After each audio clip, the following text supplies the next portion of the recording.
আমি প্রত্যেক জাতির কাছে, উম্মতের কাছে রাসূল প্রেরণ করেছি যে একমাত্র আল্লাহর ইবাদত করো আর তাগুত পরিহার করো। অর্থাৎ প্রত্যেক নবীর কাজ ছিল তাওহীদ প্রতিষ্ঠা করা। আমাদের নবীও তাওহীদ প্রতিষ্ঠা করেছিলেন। নবী সাল্লাল্লাহু আলাইহি ওয়াসাল্লাম এক আল্লাহর কথা বলেছিলেন, আর মক্কার লোকেরা এক আল্লাহকে মানত কিন্তু পূজা করত লাত, মানাত, উজ্জার। যেমনি ভাবে এখন আমরা আল্লাহকে মানি কিন্তু পূজা করি বিভিন্ন দরবারের, পূজা করি আজমির শরীফের। ছেলে হয় না আজমিরে আমি একটা মানত করলাম, মেয়ে হয় না বলু পীরের কাছে আমি মুরগি মানত করলাম। আমাদের দেশে যে বলা হয় যে গাউসে পাক আমাকে রহম করো, খাজা বাবা রহম করো, এটা কি হবে? শিরক হবে। এই কারণে 12 নম্বর সূরা ইউসুফের 106 নম্বর আয়াত আল্লাহ বলেছেন, ওমা ইউমিনু আকসারুহুম বিল্লাহি ইল্লা ওয়া হুম মুশরিকুন। তাদের অধিকাংশ ঈমানদার হওয়ার পাশাপাশি তারা শিরক করে। কি করে? শিরক করা, তারা মুশরিক। এই হচ্ছে মুশরিক। আমি আল্লাহকে রিজিক দাতা মানলাম, আল্লাহকে পালনকারী মানলাম, আল্লাহকে একমাত্র ইলা মানলাম। এবার ডাকছি কাকে? গাউসে পাককে ডাকছি। কাকে ডাকছি? হে গাউসে পাক আমাকে সাহায্য করো। তো সবচাইতে বড় ত্রাণকর্তা আব্দুল কাদের জিলানী না আল্লাহ? কে? আল্লাহ। এটার নামে আবার মসজিদও আছে, গাউসুল আজম দামি মসজিদ। এই গাউসুল আজম দ্বারা আল্লাহকে বোঝানো হয় না। কাকে বোঝানো হয়? আব্দুল কাদের জিলানীর নাম হচ্ছে গাউসুল আজম আব্দুল কাদের জিলানী। তো গাউসুল আজম কে? আল্লাহ। গাউসুল আজম কে? কোনো মানুষ গাউসুল আজম হতে পারে না। ওনার নামে পৃথিবীতে যত বই আছে, বুনিয়াতুত তালিবিন সহ যত বই আছে, মুহাদ্দিস মুহাক্কিক বলেছেন যে এই সমস্ত বইয়ের এমন কোন পৃষ্ঠা খুঁজে পাওয়া যায় না যেই পৃষ্ঠায় জাল হাদিস নেই। এখন নতুন করে তার ভক্তরা বলা শুরু করেছে যে এই সমস্ত বই আব্দুল কাদের জিলানী লেখেনি, মানুষ লিখে তার নামে দিয়েছেন। তো ওনার অবদান কি ইসলামে? দেখবেন আমাদের পৃথিবীতে যত মানুষকে আমরা বড় বড় পীর আউলিয়া বলে করি, ম্যাক্সিমাম লোকমুখে প্রসিদ্ধ। খাজা মাইনুদ্দিন চিশতি, ওনার জীবনীও সঠিক নাই। উনি আনা সাগরের পানি সব এক লোটার ভিতরে নিয়ে ফেলেছেন। এগুলো হিস্ট্রি হতে পারে না। বুঝে আসছে? লোকমুখে প্রসিদ্ধ যে একটা ফিল্ডের ভিতরে 10 লক্ষ মানুষ ইসলাম গ্রহণ করেছেন। 10 লক্ষ মানুষ বাড়ির কাছে। সেই সময় কি মাইক ছিল যে আপনারা সবাই ইসলাম গ্রহণ করে? এত জোরে কিভাবে কথা বলেছে? অবান্তর কথা সব। এইসব হিস্ট্রি হতে পারে না। তো বোঝা গেল যে আপনাকে আমাকে কোরআন সম্মত ইবাদত বন্দি করতে হবে। কোনো ব্যক্তির পিছনে পড়া যাবে না। ব্যক্তি যদি জীবিত থাকে তাহলে সেই ব্যক্তি থেকে নসিহা নিতে হবে, যদি তিনি কোরআন সুন্নাহ থেকে দলিল দিতে পারেন। কলব পরিষ্কারের কোনো জিকির তিনি দিবেন না। কলব পরিষ্কারের কোনো জিকির হয় না। আপনি নামাজ পড়লেন না, রোজা রাখলেন না, আপনি মা বাবার সেবা করলেন না, সুদ খেলেন, ঘুষ খেলেন, আপনাকে একজন কলব পরিষ্কারের জিকির দিল যে সদা সর্বদা লা ইলাহা ইল্লাল্লাহ জিকির করো, কলব কি পরিষ্কার হবে না ময়লা হবে? ময়লা হবে। আপনি হালাল খান, মা বাবার সেবা করেন, আপনি সব কিছু পুঙ্খানুপুঙ্খ রূপে ইসলাম পালন করেন, কলব পরিষ্কার হবে কিনা? তাহলে আপনি তো কলব পরিষ্কার আপনিই বুঝেন না, মানুষকে কিভাবে কলব পরিষ্কার করবেন? রাসূল কি কোথাও বলেছেন যে এই হচ্ছে কলব পরিষ্কারের জিকির? রাসূল বলেছেন কলবে ময়লা পড়ে, আল্লাহ জিকিরে তা পরিষ্কার হয়। রাসূল কি জিকির করেছেন? রাসূল কি সাহাবীদেরকে নিয়ে বসে বসে সুবহানাল্লাহ সুবহানাল্লাহ করেছেন? একটা জাল হাদিসও নাই। জিকির করেছেন সালাত, জিকির করেছেন সিয়াম। 20 নম্বর সূরা 14 নম্বর আয়াত আল্লাহ বলেন, ইন্নানি আনাল্লাহু লা ইলাহা ইল্লা আনা ফা'বুদনি ওয়া আকিমিস সালাতা লিযিকরি। বলো নিশ্চয় আল্লাহ এক, তিনি ছাড়া কোনো ইলাহ নাই।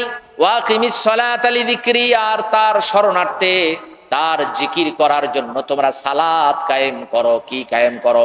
জিকির হলো সালাত, জিকির হলো সিয়াম, জিকির হলো হজ, জিকির হলো যাকাত।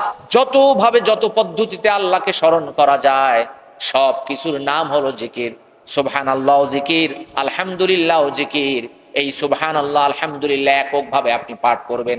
রাসূলুল্লাহ সাল্লাল্লাহু আলাইহি ওয়াসাল্লামের জীবনীতে এমন কোন জাল হাদিস আসে নাই যে 5 জন সাহাবী বা 2 জন সাহাবীকে নিয়ে তিনি বসে বসে 5 বার সুবহানাল্লাহ বলেছেন, এমন কোন জাল হাদিস পৃথিবীতে নাই। তিনি শিক্ষা দিয়েছেন কিন্তু সবাইকে নিয়ে হালকা জিকির করেছেন। এই পদ্ধতি আমাদের নিজেদের বানানো, এটা নবীর তরিকা না, উসওয়াতুন হাসানা না। আপনি নিজে নিজে চলছেন ফিরছেন, সুবহানাল্লাহ বললেন, আলহামদুলিল্লাহ বললেন, কোনো সমস্যা নাই। কিন্তু আজকে জুমার দিন মুসল্লি ভাইরা বাদ মাগরিব আপনারা সবাই চলে আসবেন, আমরা সবাই জিকির করব। তার মানে জিকিরটা আমি বুঝি না। ঘরে করলে হচ্ছে না, দোকানে করলে হচ্ছে না, হাঁটতে হাঁটতে করলে হচ্ছে না, ব্যবসা প্রতিষ্ঠানে করলে হচ্ছে না, গাড়িতে বসে করলে হচ্ছে না। মসজিদে এসে ইমাম সাহেবের সামনে আমার কলব ইমাম সাহেবের দিকে রুজু হয়ে আছে, ইমাম সাহেবের কলব পীর সাহেবের দিকে রুজু হয়ে আছেন, তার কলব তার দাদা হুজুর, তার কলব আব্দুল কাদের জিলানী, তার কলব হাসান বসরি, তার কলব আবু বকর রাদিয়াল্লাহু তাআলা, তার কলব রসুল, তার কলব আরশে আজিমের দিকে মোতাবাজ্জহ হয়ে আছেন। এই কথাটাও তো মিথ্যা। কারো কলব কারোর দিকে রুজু হতে পারে না। এবং রাসূলুল্লাহ সাল্লাল্লাহু আলাইহি ওয়াসাল্লাম এরকম কোনো সবক দেন নাই। যেহেতু আমি এলমে তাসাউফের উপর প্রশিক্ষণ নিয়েছি আসানিয়া মিশনে, এই বিষয়ে আমার আলহামদুলিল্লাহ অনেক জানা আছে। 1400-1500 বছর পরে বলা হচ্ছে যে আব্দুল কাদের জিলানী উনি কাদরিয়া তরিকা, অথচ ওনার কোনো বইতে উনি উল্লেখ করে নাই যে আমি কাদরিয়া তরিকার শায়েখ। এই সবক তুমি নাও। যশোরের কাদরিয়া আলাদের এক জিকির, এক পদ্ধতি, ঢাকার কাদরিয়া আলাদের আরেক জিকির, আরেক পদ্ধতি, চিটাগাংয়ের কাদরিয়া আলাদের আরেক পদ্ধতি। সবাই বলছেন আদি ও আসল কাদরিয়া। যেইভাবে দেখবেন কুমিল্লাতে আদি ও আসল রসমলাইয়ের দোকান, হাজার হাজার দোকান, সব দোকানে লেখা আছে আদি ও আসল, একমাত্র রসমলাইয়ের দোকান এটা, এর বাইরে আর কোনো দোকান নাই। অতএব এই সমস্ত কিছু বাদ দিয়ে শুধুমাত্র কেবলমাত্র একমাত্র কোরআন সুন্নাহর দিকে রুজু হতে হবে। তার দিকে, কোরআন সুন্নাহর দিকে। আপনার পীর যদি আপনাকে কোরআন সুন্নাহর দিকে নিয়ে যায় তাহলে সেই পীরকে মানায় কোনো দোষ নাই। কিন্তু আমাদের বাংলাদেশের অধিকাংশ পীরই মানুষকে কোরআন সুন্নাহ থেকে দূরে সরে নিয়ে যায়। ফজরের পরে 500 বার লা হাওলা ওয়ালা কুওয়াতা ইল্লা বিল্লাহ, 1000 বার লা ইলাহা ইল্লাল্লাহ, 5000 বার সুবহানাল্লাহ, 3000 বার আল্লাহু আকবার, দুরূদ শরীফ 10,000 বার। তাহলে আপনি কোরআন পড়বেন কখন? মা বাবার সেবা করবেন কখন? ঠিক কিনা বলেন? কোনো কিছু নাই। এজন্য কোরআন শিখতে হবে, সুন্নাহ শিখতে হবে। এবার আসেন তাওহীদের গুরুত্ব। আমরা আজকে কোন বিষয় নিয়ে আলোচনা করছি? তারিফুত তাওহীদ ওয়া আহাম্মিয়াতুহু, তাওহীদের পরিচয় ও গুরুত্ব। এবার আসেন গুরুত্ব। তাওহীদের 1 নম্বর গুরুত্ব হচ্ছে যে প্রত্যেক নবীর কাজই ছিল তাওহীদ প্রতিষ্ঠা করা। আল্লাহ রাব্বুল আলামিন বলেন, আমি প্রত্যেক জাতির কাছে, উম্মতের কাছে রাসূল প্রেরণ করেছি যে একমাত্র আল্লাহর ইবাদত করো আর তাগুত পরিহার করো। অর্থাৎ প্রত্যেক নবীর কাজ ছিল তাওহীদ প্রতিষ্ঠা করা। আমাদের নবীও তাওহীদ প্রতিষ্ঠা করেছিলেন। নবী সাল্লাল্লাহু আলাইহি ওয়াসাল্লাম এক আল্লাহর কথা বলেছিলেন, আর মক্কার লোকেরা এক আল্লাহকে মানতো কিন্তু পূজা করত লাত মানাত উজ্জার। যেমনি ভাবে এখন আমরা আল্লাহকে মানি কিন্তু পূজা করি বিভিন্ন দরবারের, পূজা করি আজমির শরীফের। ছেলে হয় না আজমিরে আমি একটা মানত করলাম, মেয়ে হয় না বলু পীরের কাছে আমি মুরগি মানত করলাম, খাসি মানত করলাম। একমাত্র আল্লাহর কাছে চাইতে হবে। কার কাছে? সবাই বলেন। অন্য কার কাছে চাওয়া যাবে? কোন পীরের কাছে, দরগায়, কোন জায়গায় মানত করা যাবে? যাবে বলেন? যাবে না। একমাত্র আল্লাহর দিকে রুজু হওয়ার নাম হচ্ছে তাওহীদ। নবী সাল্লাল্লাহু আলাইহি ওয়াসাল্লাম সবার পিছনে পিছনে তিনি হাঁটতে লাগলেন আর বলতে লাগলেন, ইয়া আইয়ুহান নাস কুলু লা ইলাহা ইল্লাল্লাহু তুফলিহু।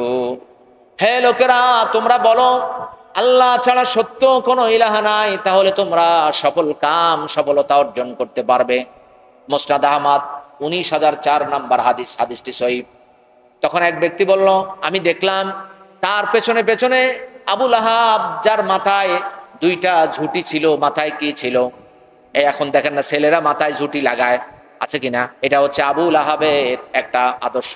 ছেলেদের মাথায় কোনো ঝুঁটি থাকতে পারে না, তার মাথায় 2টা ঝুঁটি ছিল। আর সে বলছিল, তোমরা তার কথা শুনো না, সে হচ্ছে মিথ্যুক, সে হচ্ছে ধর্মত্যাগী, তার কথা তোমরা কেউ শুনবে না। অন্য বর্ণনায় এসেছে ছোট ছোট পাথর নবী সাল্লাল্লাহু আলাইহি ওয়াসাল্লামের পায়ে সে মারছিল আর পা দিয়ে রক্ত গড়িয়ে গড়িয়ে পড়ছিল।